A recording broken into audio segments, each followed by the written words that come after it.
Olá, pessoal.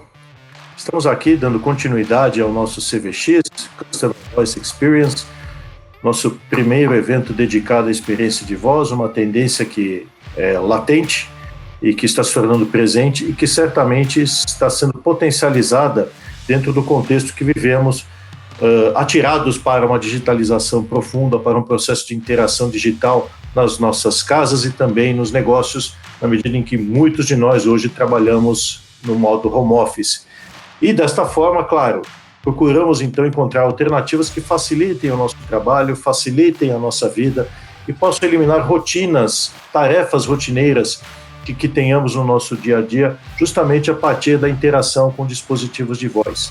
Vimos já diversas aplicações dos dispositivos de voz, nas ferramentas de relacionamento entre empresa e cliente, nas formas de recriar e redirecionar a experiência do cliente.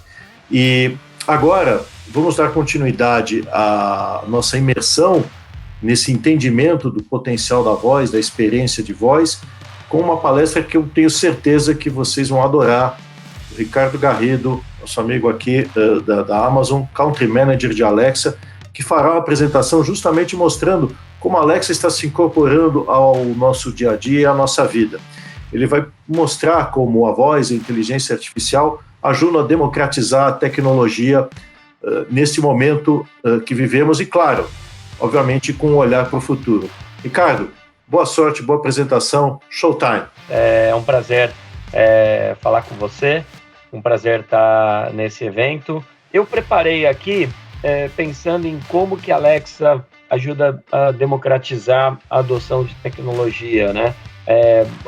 Essa tecnologia de voz na nuvem, eu vou falar um pouco de como surgiu a ideia, de como que ela foi viável e como que ela está se incorporando no dia a dia das pessoas, mas eu acho que o mais interessante, pensando na audiência do consumidor moderno, pensar em como que a cultura da Amazon acabou levando a essa grande inovação, que foi a Alexa e o serviço de voz na nuvem. 2 únicos slides aqui em que tem um pouco de texto na tela, mas basicamente tem uma coisa muito interessante, uma das várias idiosincrasias da Amazon. Todo ano, quando saem os resultados anuais, tem uma carta aos investidores do Jeff Bezos, e é uma leitura muito interessante que ajuda muito a gente que trabalha no dia a dia a entender para onde a empresa está indo e tal. E todo ano ele termina anexando a primeira carta aos investidores de 1997, mostrando como ela ainda continua valendo e pautando tudo que a gente faz na Amazon. Então eu trouxe alguns trechos que eu grifei e que eu acho que contribuem bastante para a nossa conversa, né? Então aqui ele diz, bom, hoje é o dia 1 para a internet, né? Estamos falando de 1997.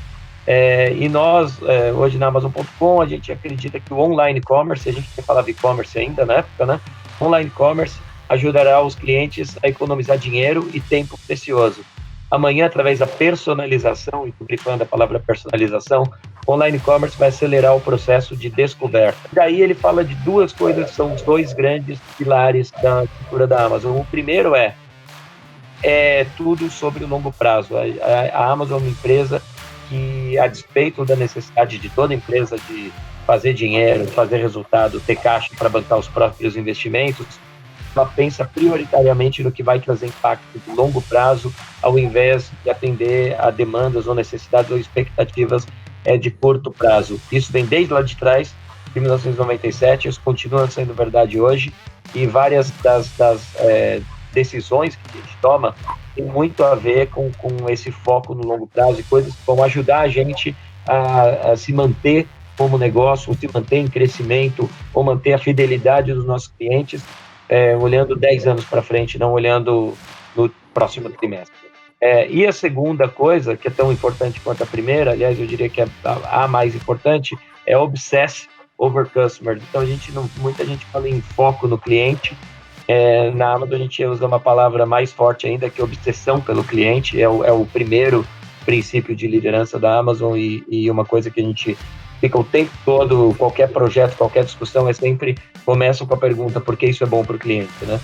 Então, aqui nessa primeira carta, lá atrás de 1997, dizia assim, a gente Nosso foco é oferecer para os clientes algo que eles simplesmente não conseguem conseguir em nenhum outro lugar.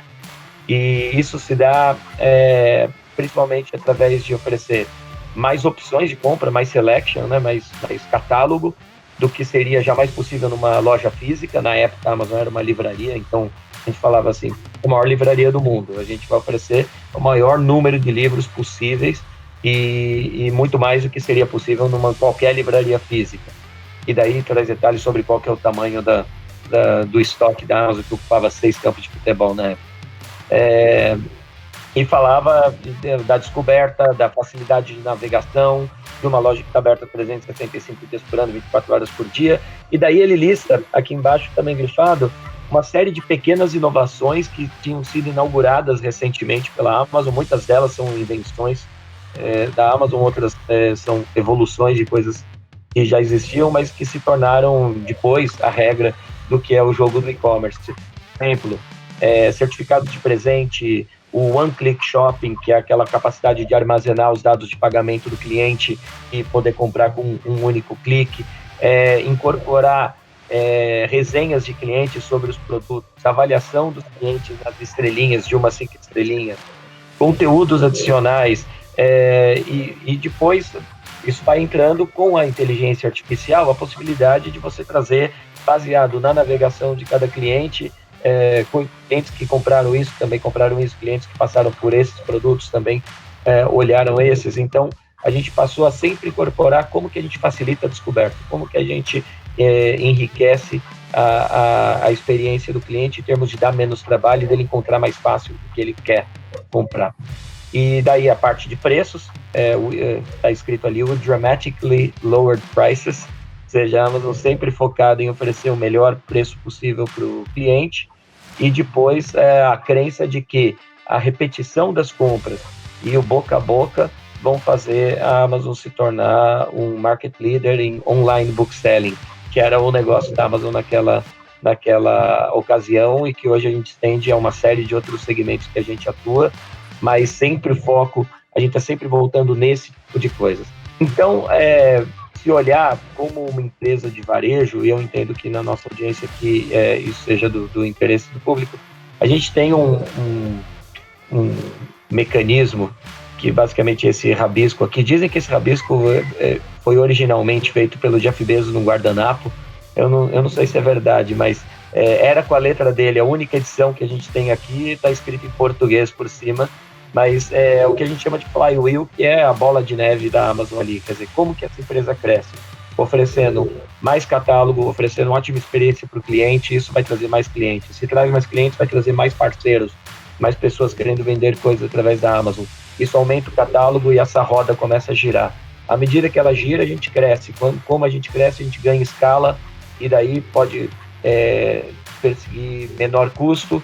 Se a gente tem menos custo, a gente pode reduzir os preços. Se a gente reduz o preço, a gente melhora a experiência do cliente e retroalimenta esse processo.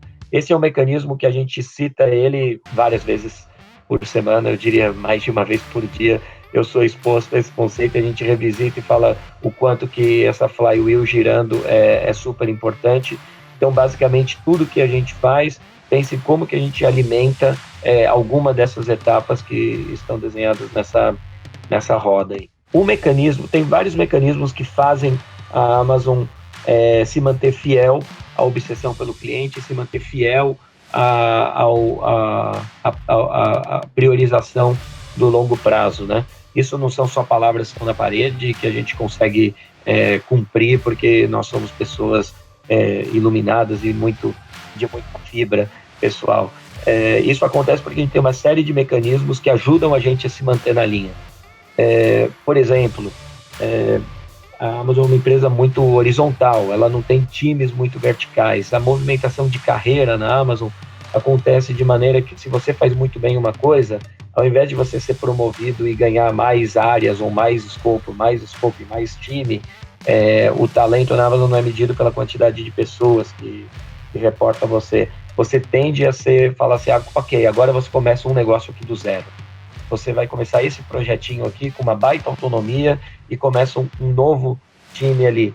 Então, isso acaba funcionando como uma empresa de 80 mil startups de 10 pessoas, ao invés de uma grande empresa com 800 mil pessoas, né? Tem um segmento muito flat de times pequenos. Outro jargão interno, a gente fala que são os times de 2 pizzas, né? Nenhum time na Amazon deve ser maior do que 2 pizzas seriam suficientes para alimentar o time. Então, essa ideia de você quebrar em vários times pequenos com altíssima autonomia, sendo responsáveis de cabo a rabo por um produto, então mantendo aquele espírito de startup, né? De contato direto com o cliente, de proximidade com o cliente e de sobrevivência. Então, raramente você tem decisões de colegiado que interferem na entrega ou na evolução de um projeto por conta do negócio mãe ou do negócio maior. Esse é dos mecanismos. Eu, normalmente, quando faço essas apresentações, eu começo a dar alguns exemplos de acordo com a curiosidade do público. Então, eu vou me antecipando e vou entregando alguns aqui. Outro exemplo interessante é o quanto que a seleção de pessoas na Amazon é feita. A gente tem, normalmente, as decisões de se a gente contrata ou não uma pessoa na Amazon é feita por colegiado, em que o chefe, né, o responsável pela vaga, não tem a palavra final sobre a pessoa. É um concílio ali que tem que sair por aclamação. Então, o que acaba acontecendo é que não dá para, por exemplo, eu trabalhei muitos anos na Editora Abril, então não dá para eu chegar lá e falar, estou montando meu time, vou trazer todo mundo que trabalhava na Abril e que já trabalhou comigo para o meu time e acabo formando o meu silo ali, ou um cara que veio da Ambev, um cara que veio do Pão de Açúcar, e começam a montar as turmas deles. Na verdade, toda a seleção é feita em torno da aderência das pessoas aos princípios de liderança da Amazon, especialmente o Customer Obsession e ao foco no longo prazo, que se manifesta em termos de ter pensamento de dono, de arregaçar as mangas e fazer você mesmo as coisas, em ir no detalhe e conhecer o seu negócio a fundo. Então, é feita essa avaliação e pessoas de áreas diferentes garantem com que a gente só contrate pessoas que tenham aderência a essa cultura. O que acaba acontecendo é que a gente acaba tendo times muito mais uniformes e homogêneos em alinhamento cultural do que se funcionasse de uma maneira mais convencional. E, por fim, um terceiro pequeno mecanismo que tem é a própria remuneração dos funcionários e dos executivos, né? A gente tem uma participação muito grande na nossa remuneração em ações da Amazon, o que automaticamente nos coloca o foco muito mais no longo prazo, conforme essas ações se valorizam, do que no resultado de curto prazo. E, a rigor, eu, como responsável pelo negócio de Alexa, não ganho 1 centavo de bônus se eu bater a meta ou não bater a meta de vendas de dispositivos conectados Alexa no fim do ano. Quer dizer, não é isso que define a qualidade do meu trabalho na Amazon. Meu trabalho é avaliado também numa linha mais 360 graus, em termos de aderência à cultura da Amazon.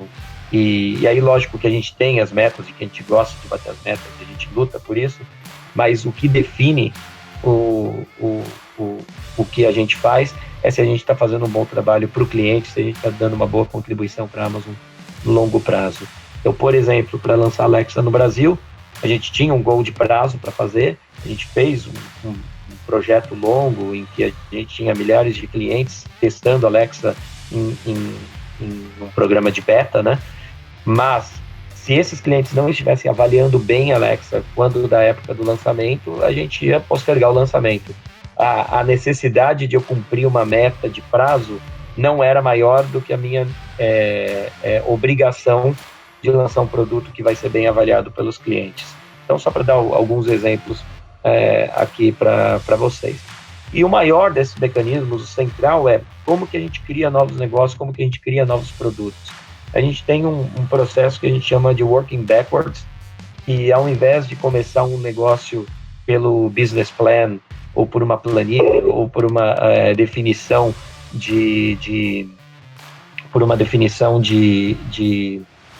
oportunidade de negócio em termos de remuneração, de resultado, tal, a gente, o que a gente faz escrever um release de relações públicas rascunhar o que seria a notícia que a gente gostaria de ler no jornal ao lançar esse produto. Então, por exemplo, Kindle.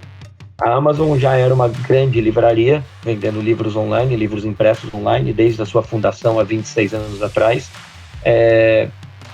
10 anos depois disso, em 2007, a Amazon lançou o Kindle. E basicamente tudo começou com a seguinte provocação: e se a gente oferecesse para os nossos clientes a oportunidade de ter qualquer livro já escrito, em qualquer língua, disponível na palma da mão da pessoa em menos de um minuto? E daí, obviamente, toda a tecnologia necessária para isso. A gente desenvolveu um aparelho que na foto vocês veem, é a primeira versão do Kindle na mão do Jeff Bezos. Hoje já tem versões menores e mais bonitinhas e sem teclado e super leves, e que emulam o formato de um livro. Mas a ideia de ter todos os livros em menos de um minuto na mão de qualquer pessoa é muito sedutora e é uma coisa que nos move a falar, ok, vamos atrás desse projeto aqui. Então, basicamente, o que a gente faz é, alguém escreve a notícia, Seattle, novembro de 2007. Hoje a Amazon anunciou o lançamento de uma loja de livros digitais que oferece mais de não sei quantos mil livros, tal, e um aparelho tal, que se chama Kindle, e você escreve o que seria essa matéria. Esse é o chute inicial de qualquer projeto novo, de qualquer produto novo, de qualquer negócio novo na Amazon. E é uma coisa que a gente faz um checklist ali de temos que garantir que esse negócio transmita por que isso é bom para o cliente. Temos que garantir que esse negócio transmita por que isso é bom para a Amazon no longo prazo. E, obviamente, no caso de Kindle, você tem a possibilidade de ter livros mais rápido, com a maior seleção possível, mais barato, na mão dos clientes do mundo inteiro, né? Então é óbvio que a proposta de valor para o cliente está muito clara ali, e lógico que para a Amazon a respeito de longo prazo também, porque as pessoas gostam disso e continuam comprando e-books para o Kindle. Esse tipo de processo a gente aplica para absolutamente todos os outras ideias novas que acontecem na Amazon. Eu colei algumas aqui, como o Amazon Go, que é uma experiência que a gente já tem várias lojas nos Estados Unidos, em Seattle e em algumas outras cidades, em que o cliente simplesmente entra na loja, baixa um aplicativo e lê um código de barras que identifica ele como cliente da Amazon, e a partir daí ele simplesmente pega o que ele quer das prateleiras e vai embora. Não tem caixa, não tem checkout, não tem auto-checkout, não tem absolutamente nada ali. E assim por diante. Isso vale para várias outras ideias. E o motivo de eu estar aqui hoje é falar de Alexa, que parte de uma questão muito parecida, que e se a gente tivesse um computador com o qual eu pudesse conversar e responder as minhas perguntas sem que eu precisasse digitar, clicar, nada disso, né? Essa não é uma ideia particularmente nova. Se a gente for buscar na cultura pop, a gente vai ver em 1982, o Blade Runner tinha um computador que a pessoa conversava com ele, Star Trek, a Ira de Khan tinha o computador em que o Capitão Kirk andando pela Enterprise e conversando com o computador, com C maiúsculo, né? E havia uma série de outras inovações da época que já brincavam com isso, já flertavam com essa ideia de um produto eletrônico que conversa com você, mas isso não aconteceu naquela época. Acabou acontecendo muitos anos depois. E por que isso aconteceu em 2015 na Amazon, e por que isso aconteceu na Amazon, né? São duas coisas, basicamente. Inteligência artificial e computação na nuvem. Dois pré-requisitos para que esse negócio ganhasse corpo e escala, e que a Amazon, talvez por coincidência, talvez por se manter sempre na linha de o que é melhor para o cliente, como que a gente ganha escala nesse negócio e mantenha, viabiliza negócios atrativos no longo prazo. A Amazon estava na vanguarda dessas duas coisas. De um lado, a inteligência artificial, que, como eu falei, começou lá no site em que você navega, e o histórico da sua navegação identifica com que outras pessoas navegaram, e isso permite que você personalize a experiência de navegação e compra. E, de outro lado, a computação na nuvem, que através da Amazon Web Service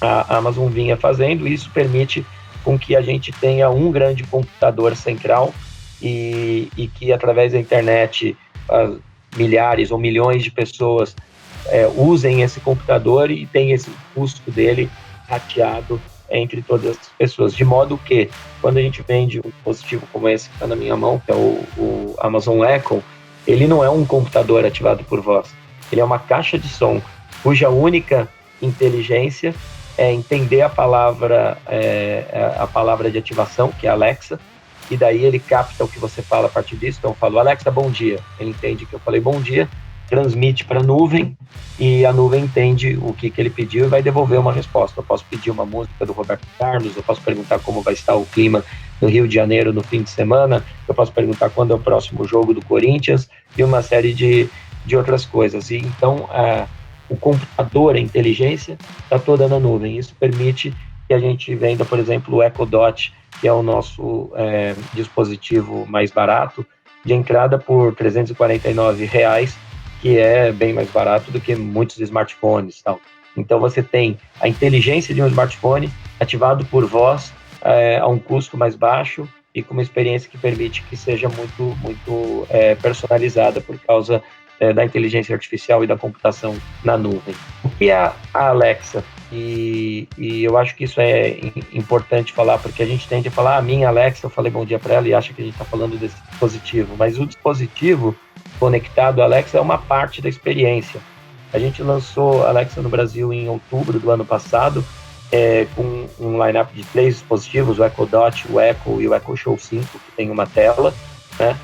Hoje a gente já aumentou isso com o Echo Show 8, que é uma tela maior de 8 polegadas, que são caixas de som inteligente, que inclusive 2 delas têm telas, que permitem captar o seu som e te entregar uma resposta, que pode ser um vídeo, uma música, uma voz. Né? Agora, outras coisas compõem esse ambiente da Alexa.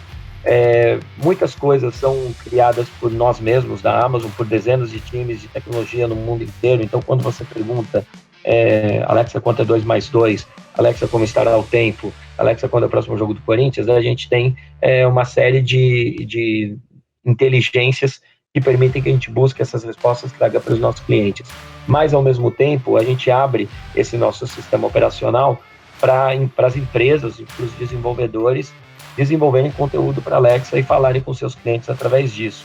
Então, por exemplo, hoje você pode pedir um carro no Uber, você pode pedir músicas no Spotify, ou no Deezer, ou no Claro Música, ou na Apple Music, ou no próprio Amazon Music Unlimited, que é da Amazon. Você pode pedir comida pelo iFood, ou checar o status do seu pedido no iFood, e uma série de outras funcionalidades que são criadas por terceiros para Alexa. Outra coisa que a gente tem é uma série de outros fabricantes que não a Amazon, que também fabricam dispositivos conectados à Alexa. Isso vai desde caixas de som, por exemplo, aqui no Brasil a gente tem caixa da Intelbras, a gente tem esse headphone que eu estou usando aqui da Bose, conectado à Alexa também, temos headphones da Sony, da JBL, de uma série de outros fabricantes, a gente tem TVs da LG, TVs da Sony, soundbars, enfim, uma grande variedade de dispositivos que funcionam como um dispositivo Echo. Você simplesmente fala da mesma maneira, Alexa, que horas são, e ela te responde. E por fim, a gente tem dispositivos que funcionam com Alexa. Por exemplo, lâmpadas, interruptores, câmeras, plugs inteligentes que você pode ligar a uma cafeteira, por exemplo, aspiradores de pó, que inclusive estão vendendo bem, que são dispositivos de casa inteligente e que funcionam integrados à Alexa também. Então, para a gente lançar um produto como a Alexa no Brasil, é uma coisa muito mais complexa do que simplesmente traduzir ou localizar um produto que já existe fora. A gente tem que preparar a língua, fazer com que a Alexa entenda a língua portuguesa e as línguas portuguesas, né? Quer dizer, todos os sotaques diferentes e vocabulários diferentes que a gente tem espalhado pelo Brasil, a gente conseguir contextualizar isso e entregar a resposta também de uma maneira que os nossos clientes entendam, que funcione uma voz natural, uma voz informal, como um amigo fala, mas ao mesmo tempo tendo conteúdo local através das skills, tendo fabricantes locais fabricando produtos que funcionam com a Alexa, tendo dispositivos de smart home, de casa inteligente, como as lâmpadas da Positivo, câmeras da Intelbras e da D-Link e assim por diante. Então, a Alexa completou no fim do ano passado 5 anos, ela vinha em 14 países, já temos mais de 100 milhões de dispositivos Echo vendidos, mais de 70 mil, na verdade esse número está desatualizado, já são mais de 100 mil skills no mundo, e com o Brasil aqui, o Brasil adiciona mais um país nessa conta, a gente passou em outubro do ano passado, aqui no Brasil a gente já tem mais de 60 produtos com Alexa integrada, contando as TVs LG e outros produtos, a gente já tem mais de 280 produtos de casa inteligente compatíveis com a Alexa, e nessa semana, enquanto a gente fala, a gente está na semana do dia 20 de maio aqui, mais de 1.000 skills na loja brasileira. Então, tem desde o lançamento, a Alexa caiu nas graças do público brasileiro. Vou falar um pouco das razões pelas quais eu acho que isso aconteceu, e o que é interessante é que a comunidade de negócios do Brasil tem enxergado na Alexa um canal importante para fazer relacionamento com seus clientes e para oferecer para os seus clientes isso. Então, eletroeletrônicos, produtos da casa inteligente e skills das mais variadas. Então, por exemplo, tem a Natura com skill de meditação, a Unilever tem uma skill de receitas que é tudo gostoso. A gente tem um monte de provedores de conteúdo que fazem skills de notícias, que são os flash resumos de notícias, os flash briefings. Então tem um milhar aí de skills no ar. Alguns exemplos aqui em notícias, como eu disse, praticamente todos os grandes meios de comunicação brasileiros já têm skills de notícia para Alexa. Os jogos são coisas que dão muito certo. Algumas das skills mais populares Alexa junto aos nossos clientes são o Show do Milhão, e o Akinator, que adivinha quem você está pensando, que são jogos de perguntas e respostas, então uma coisa que migra muito fácil para o ambiente de voz. Comida e bebida, então, como eu falei, tem o iFood, tem o Tudo Gostoso, tem a panelinha da Rita Lobo, tem o Meu Café, que é uma skill desenvolvida pela Nespresso, muita coisa para crianças, especialmente nesse período de distanciamento social. A gente tem descoberto que a Alexa tem uma vocação muito grande para entreter as crianças em casa. Então, desde o lançamento, a gente já tinha a Galinha Pintadinha, a skill da Turma da Mônica, uma skill da Colgate muito interessante que ensina as crianças a escovarem os dentes. E a gente tem enriquecido isso com mais e mais skills desenvolvidas por desenvolvedores locais aqui. E muitas outras coisas. Skill de banco, como o do Bradesco, do Itaú, a da Latam, a da Sky, que é uma skill bem interessante, do Cinemark, com programação de cinema e assim por diante. Acho que vale a pena dividir com vocês quais são os principais usos de serviço de voz na nuvem. Isso aqui não é um específico da Alexa e nem do Brasil, é um geral do mundo, mas não é nada diferente do que tem acontecido aqui. De longe, o principal uso da Alexa é ouvir música, né? Tanto que a gente é integrado aqui no Brasil com todos os principais serviços de música online, de streaming, né? Então, de longe, é o serviço mais usado, quase todo mundo que compra Alexa usa um dispositivo para ouvir música, com o seu serviço preferido. A gente tem o serviço da Amazon ali, mas você pode usar Spotify ou Deezer ou qualquer outro. O segundo e terceiro são perguntas das mais variadas. Aliás, a gente tem visto muita pergunta de lição de casa aqui, capitais dos países, distâncias, conversão de moeda e de medidas, enfim. E daí a gente entra nas coisas de dia a dia, pequenas atividades de dia a dia que a gente repete sempre. A gente quer saber do tempo, a gente seta alarme, timers. Por exemplo, Alexa, me lembra daqui a 20 minutos que o frango está no forno, por exemplo. Esse tipo de coisa, ouve as notícias, quer dizer, esse tipo de atividade é muito usado pelos nossos clientes. E daí o terceiro grupo é Smart Home. Isso caiu muito nas graças dos clientes. A gente tem uma boa seleção já de produtos locais. Como eu falei, as lâmpadas apositivas se tornaram um grande hit no site da Amazon e tem vendido bastante. E a gente tem percebido que os nossos clientes estão adorando entrar nesse mundo da casa inteligente, que já existia antes, mas era algo que tinha uma barreira de entrada muito alta, custava caro, você contratava um consultor para fazer o projeto, para desenvolver um aplicativo customizado para sua casa, e hoje você compra com R$80 uma promoção, uma lâmpada, conecta ali, conecta ela ao Wi-Fi pelo aplicativo e começa a falar para a Alexa. Alexa acende a luz do quarto, Alexa apaga a luz da sala e começa a funcionar.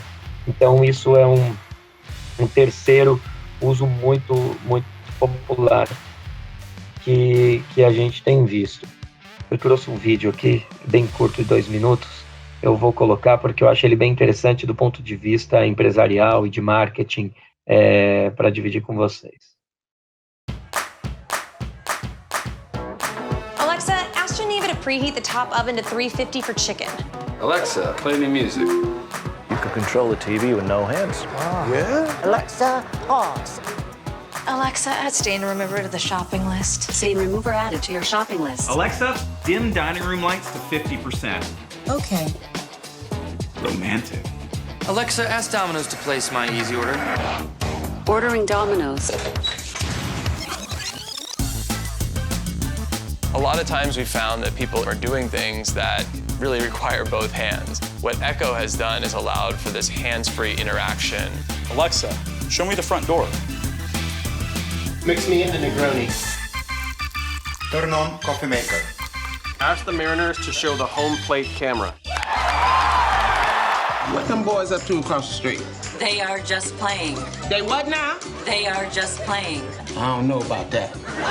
Alexa, set reminder to watch The Late Show with Stephen Colbert every weekday at 11:35 p.m. on CBS forever. Hey, welcome back to Alexa and Me. This is a show I host with a tiny robot. Alexa is my girl. We're having a great time. I hope you feel better soon.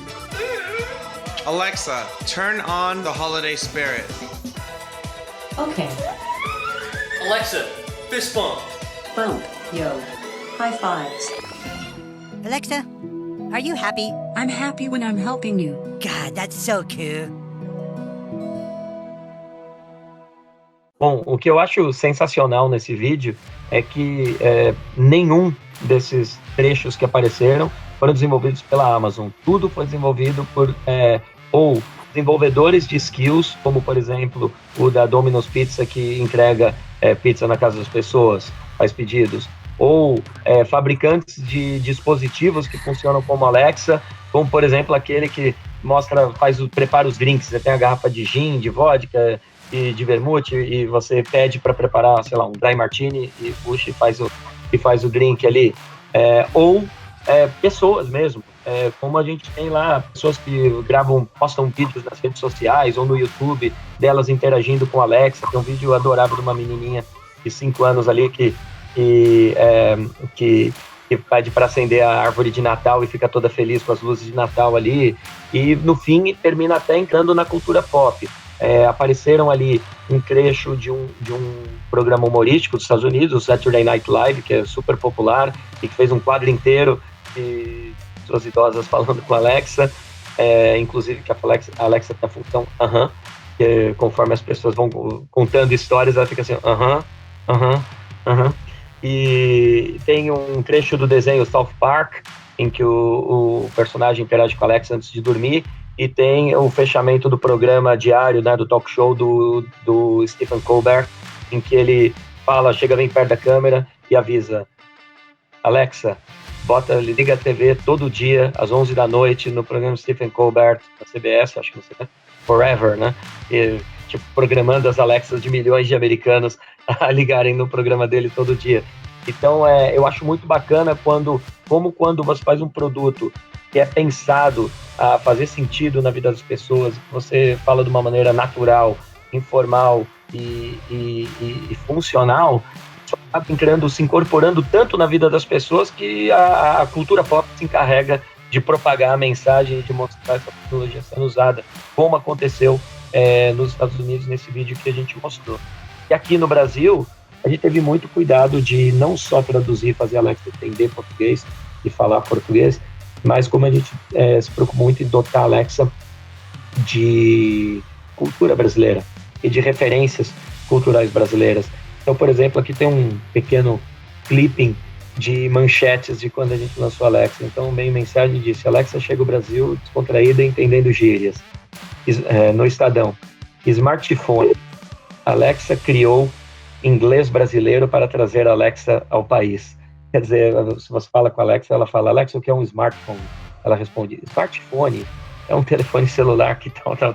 Ela fala com um sotaque brasileiro as palavras. Por exemplo, smartphone, LinkedIn, Aerosmith, ao invés de Aerosmith, que soaria até meio...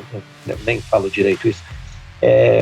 Do Tech Tudo, Amazon Alexa chega ao Brasil totalmente adaptado ao português. Aqui, em outra matéria, tem coisas que a Alexa responde. Então, por exemplo, o time de futebol, se você pergunta para que time a Alexa torce, ela vai escapar pela tangente e não vai assumir nenhum time, porque sabe que isso é assunto sério aqui no Brasil. Então ela vai dizer: aqui é Brasil, seleção brasileira sempre, ou com vontade de pegar a próxima Copa do Mundo. Se você pergunta quem é a cantora favorita, ela diz que é a Rita Lee e a Isa. Fala: Alexa toca Raul, ela toca Raul Seixas. Alexa imita o Galvão Bueno, Alexa imita o Silvio Santos. Ela faz essas imitações, ela cita letras de músicas famosas, de artistas muito populares, como Sandy Júnior. Então, essas coisas são... Aliás, um abraço para o pessoal do Zero Hora aqui. A manchete do Zero Hora foi: assistente virtual da Amazon, Alexa chega ao Brasil sabendo cantar hinos do Grêmio e do Inter. Então, bem ao estilo gaúcho. De fato, a Alexa canta os hinos do Grêmio e do Inter, assim como de outros 27 times muito populares no Brasil, de todas as regiões. E, por fim, chegando nos comentários dos clientes, que é a parte principal e a mais satisfatória, a que mais nos enche de orgulho, ver pessoas como: fui dar bom dia para a Alexa e ela foi tão educada que eu me emocionei. Aliás, aqui conversando, o Jacques falou um pouco antes, enquanto a gente esquentava para essa conversa, ele me disse que todo dia ele fala bom dia para a Alexa, e hoje ele já tinha checado qual era o bom dia da Alexa. Outro: dei bom dia para a Alexa e acabo de descobrir que para cada ser humano existe 1,6 milhão de formigas no mundo. A Alexa também é cultura. E assim por diante. Outra ficou felizona porque a Alexa presenteou ela com uma frase de Harry Potter sobre a verdade logo no bom dia. O que eu acho mais interessante sobre a tecnologia por voz, e eu acho que é uma coisa que vale todo mundo levar em consideração ao pensar, na escala de evolução, de uso dessa tecnologia dos 30, 40 anos, a gente vamos lembrar, na época que todo mundo tinha um computador no trabalho, com uma torre, no DOS, que você tem que saber todos os comandos, Ctrl, Alt, não sei o que e tal. Depois foi para uma interface mais visual, com Windows e mouse e tudo mais. Depois a gente foi para o mobile experience, que você baixa os aplicativos e você vai clicando e navegando. A experiência de web foi uma coisa diferente. E agora a gente chega na experiência de voz, em que virtualmente a pessoa não precisa de treinamento nenhum para falar aquilo. Ela pode simplesmente habilitar o aparelho, ligar a internet, e a partir daí é só falar: Alexa, bom dia. Alexa, quanto é 327 vezes 12? Alexa, imita um leão. Alexa, qual que é o som de uma girafa? Enfim, você não precisa de treinamento nenhum. E, de fato, o que a gente tem observado é que a Alexa tem democratizado muito o uso da tecnologia. A gente tem recebido muito feedback de clientes nossos falando de que as crianças de casa estão super entretidas com a Alexa e estão ligando para os avós através da Alexa e que estão se divertindo com música e com vídeos e com histórias. Por exemplo, aqui no Brasil a gente colocou, se você falar: Alexa, me conta uma história do sítio, ela conta uma história tirada de Reinações de Narizinho, do Monteiro Lobato, que entrou em domínio público há cerca de um ano atrás. Então, a Alexa conta histórias variadas para as crianças e tal. E, ao mesmo tempo, na outra ponta, pessoas idosas, de terceira idade, que já têm, muitas vezes, a mobilidade ou a acuidade visual já debilitada, e a Alexa habilita essas pessoas a fazerem de tudo. Então, semana passada mesmo, recebi um e-mail de um cliente falando que o pai, com mais de 90 anos já, estava usando muito a Alexa e falava assim, ele passou entre aspas, ele dizia: eu converso quase 2 horas por dia com a moça. basicamente ele pede para ela tocar Roberto Carlos, pede para ela contar piada e pergunta como vai estar o tempo, se vai chover ou não. E no meio disso, a gente tem inclusive uma coisa, eu não vou dizer que é uma surpresa para a gente, porque a gente considera isso, mas a acessibilidade também. Então a gente tem aqui 2 casos em que a gente diz, que as pessoas falam para a gente de como a Alexa melhorou a vida de clientes. Uma delas trabalhava como cuidadora de idosos, né, de pessoas mais velhas. Fala, um dos meus clientes tem esclerose múltipla e ele pede para a Alexa tudo que ele não consegue fazer, por exemplo, acender a luz, essas coisas. Outra diz que a mãe tem Parkinson e recentemente teve uma evolução muito drástica da doença e a pessoa colocou vários ecodots espalhados pela casa, assim a mãe consegue controlar a iluminação da casa com facilidade, ligar para alguém em caso de emergência, ser lembrada dos remédios, tem que tomar de 3 em 3 horas, até tocar músicas, e obviamente isso deixa a vida mais animada para ela. Então eu acho muito interessante esse leque muito amplo. Muitas vezes as pessoas me perguntam, Alexa funciona como, né? É mais para quem é nativo digital, é mais para as novas gerações? E não, o que a gente tem encontrado é que a Alexa tem uma vocação muito grande de melhorar a dinâmica das famílias dentro de casa, e isso incluindo uma família bem brasileira, né? Tem criança, tem os jovens, tem os adultos, tem os idosos que moram junto com a família, e todo mundo consegue ter uma experiência divertida, informativa e às vezes até libertadora com a Alexa. E isso nos enche de orgulho. Sei que a gente está transmitindo esse programa para as pessoas, mas eu gostaria de fazer uma pergunta, acredito que em nome de toda a audiência. Como vocês enxergam o futuro de Alexa, considerando que agora a gente já tem uma imersão digital muito mais profunda, né, pela boa parte da população brasileira por conta da quarentena, que acabou vendo os benefícios de uma vida digital. Como que você vê o futuro de Alexa nesse panorama? Você vê muito mais skills sendo incorporados e, por exemplo, você enxerga que todas essas manifestações que você conseguiu mostrar no seu vídeo anteriormente, feitas nos Estados Unidos, podem se reproduzir aqui, ou seja, a gente realmente incorporar a Alexa à nossa rotina, ao nosso dia a dia, como uma companheira de fato? Sim, eu acho que o aspecto mais curioso da adoção dessa nova tecnologia é que você não sabe o quanto você precisa dela até você começar a usar.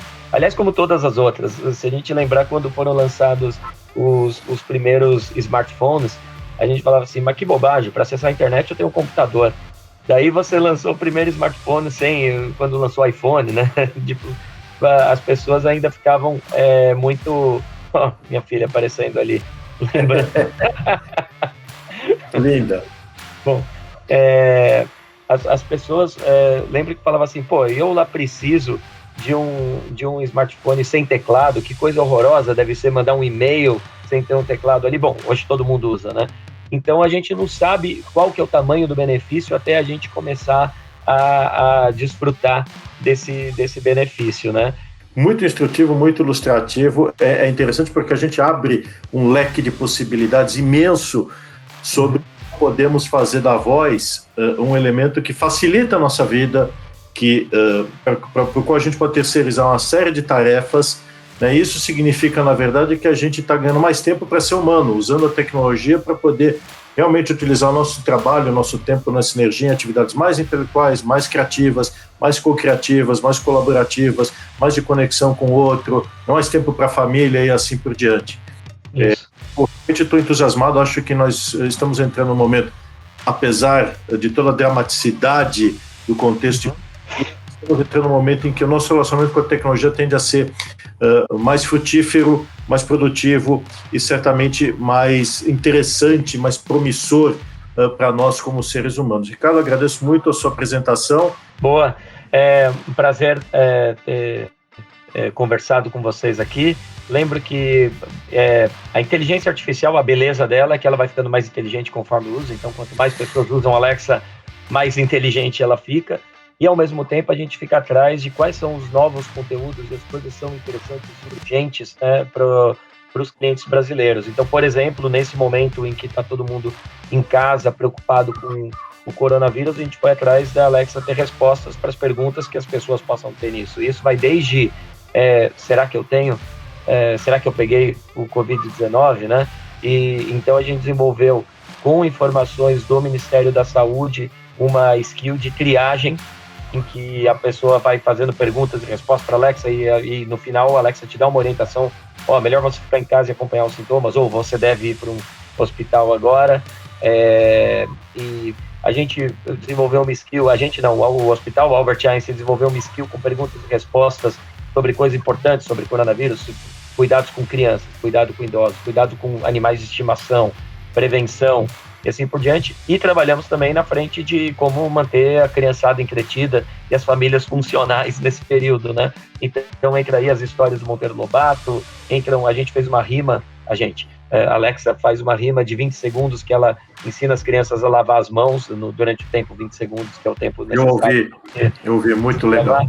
Então são coisas, da mesma maneira que agora é o Covid-19, infelizmente é isso, no futuro vão ser, os Jogos Olímpicos e eleições. Muito obrigado, Ricardo, brilhante apresentação e até a próxima. Muito obrigado.